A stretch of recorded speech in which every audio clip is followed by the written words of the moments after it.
नमस्कार दोस्तों।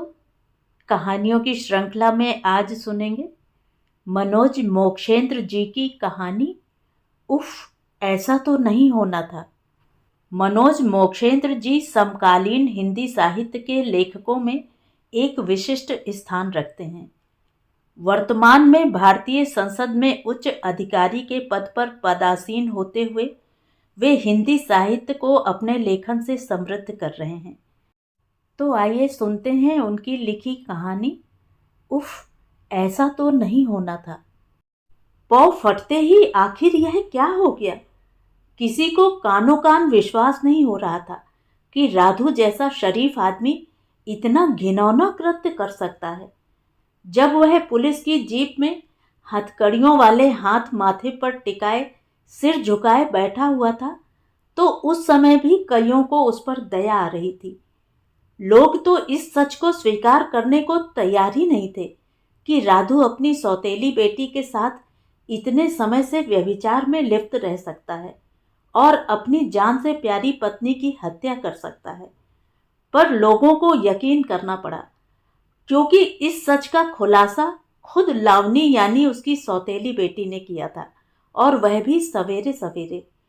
बेशक लावनी को पुलिस का दरवाजा मजबूरन खटखटाना पड़ा था।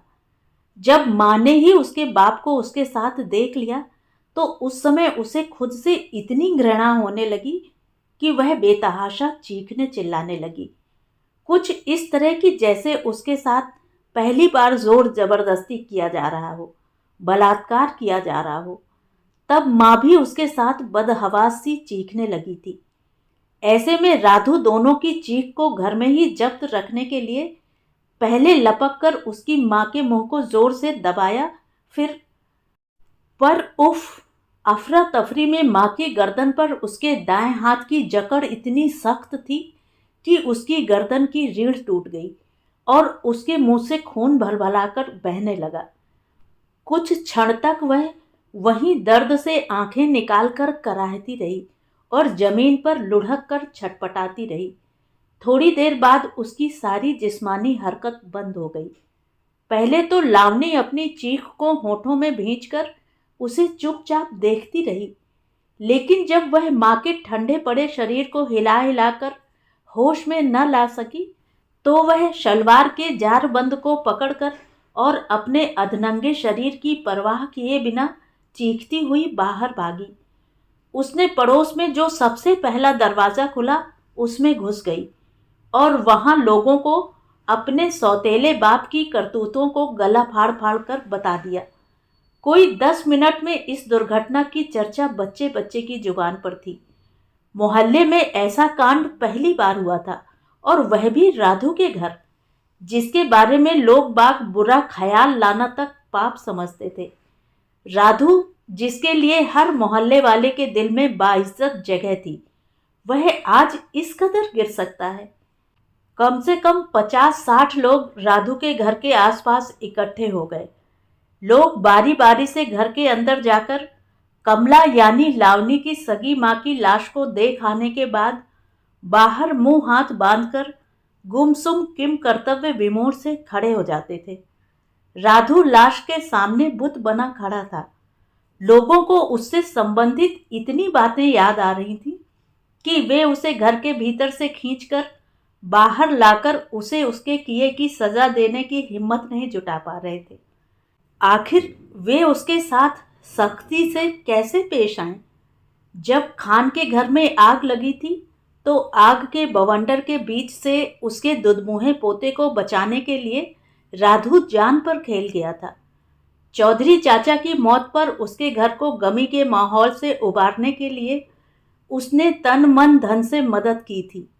वर्मा जी के लिए तो वह साक्षात भगवान था, क्योंकि जब वह अपने गुर्दों के फेल होने के कारण मौत को दस्तक दे रहे थे तो उसने अपना एक गुर्दा मुफ्त उन्हें दान कर उन्हें एक नया जीवन दिया था। अभी पिछली रात को शिव मंदिर में जो हादसा होने जा रहा था, अगर राधु वहां नहीं होता तो सैकड़ों निर्दोष श्रद्धालु अग्निदेव की खुराक बन चुके होते। इधर मंदिर के भीड़ भरे प्रांगण में सैकड़ों लोग मंदिर की स्वर्ण जयंती समारोह में व्यस्त थे। उधर सुनसान अहाते में बिजली की शॉर्ट सर्किट के कारण जो आग लगी थी, वह कुछ ही पलों में पूरे मंदिर के पंडाल को अपने आगोश में लेने जा रही थी। यह तो अच्छा हुआ कि मंदिर की सुरक्षा में दत्तचित्त राधु मुआयना करता वहां पहुंच गया और उसने कोई हल्ला गुल्ला खड़ा किए बिना लोगों को चुपचाप मंदिर से बाहर निकाल दिया। इस दुर्घटना की खबर मंदिर के मठाधीश को तब लगी जबकि राधु की समय रहते सूचना पर दमकल की गाड़ी आग बुझाने में तैनात हो चुकी थी। कमला के लिए भी राधु किसी फरिश्ता से कम नहीं था। जब विजेंद्र यानी कमला के पति की हार्ट अटैक के कारण मौत हुई थी, तो उसके सास ससुर और देवर ने उसके विरुद्ध कानूनी लड़ाई लड़कर उसे पति की संपत्ति से बेदखल कर बाल बच्चों समेत सड़क पर ला खड़ा किया था। ऐसे गाढ़े समय में विजेंद्र का दोस्त राधु ही काम आया। उसने न केवल कमला को खाना खर्चा के लिए नियमित आर्थिक मदद की, बल्कि उसके लिए घर और काम का भी बंदोबस्त किया। उस वक्त राधु की उम्र रही होगी कोई 30 साल की। उसका दिल अपने पिता के बिजनेस में इतना लग चुका था कि वह शादी वादी के चक्कर में पड़कर इसकी तरक्की में कोई अड़ंगा नहीं डालना चाहता था। उसके माँ बाप भी उसकी इच्छा का खूब मान रखते थे, सो उन्होंने उसके ऊपर शादी के लिए कोई दबाव नहीं डाला। लेकिन जब उसने अपने दोस्तों के मशवरे पर मंदिर में जाकर कमला से शादी रचा ली, तो उनके पैरों तले से जमीन खिसक गई। उनके बेटे ने एक ऐसी विधवा से शादी रचाई थी जिसकी 10 साल की बेटी थी और जो खुद उससे 8 साल बड़ी थी। वे गुस्से में काफूर होकर उसे तरह तरह की धमकियां और ताना देने लगे।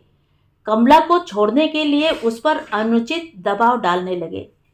राधु समझ गया कि उसके सनातनी विचारधारा वाले माँ बाप कमला को कभी अपनी बहू स्वीकार नहीं करेंगे। इसलिए वह उनके परिवेश से निकलकर इस मोहल्ले में बस गया। यहीं एक दवाई की दुकान खोल ली और अपनी पत्नी और सौतेली बेटी की परवरिश करने लगा। उस समय राधु की भलमनसाहत को मोहल्ले वालों ने खूब सराहा था। जिस कमला के अपने भी उसके दुर्दिन में न केवल उससे मुख मोड़ गए थे, बल्कि उसके जीने का बचा खुचा सामान भी छीन कर ले गए थे। मोहल्ले के कुछ नाजायज मनचले मर्द भी उसके अकेलेपन का फायदा उठाना चाहते थे। उस कमला के लिए राधु ने क्या नहीं किया।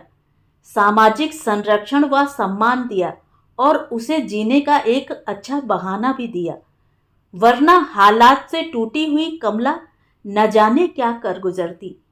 जब राधु के घर के बाहर लोग बाग इस ऊहापोह में खड़े थे कि क्या करें क्या न करें, तभी एकाएक घर के अंदर से रोने की चीख उनके दिलों को चीरने लगी। राधु अपने कुकर्मों पर पश्चाताप के आंसू बेतहासा बहा रहा था।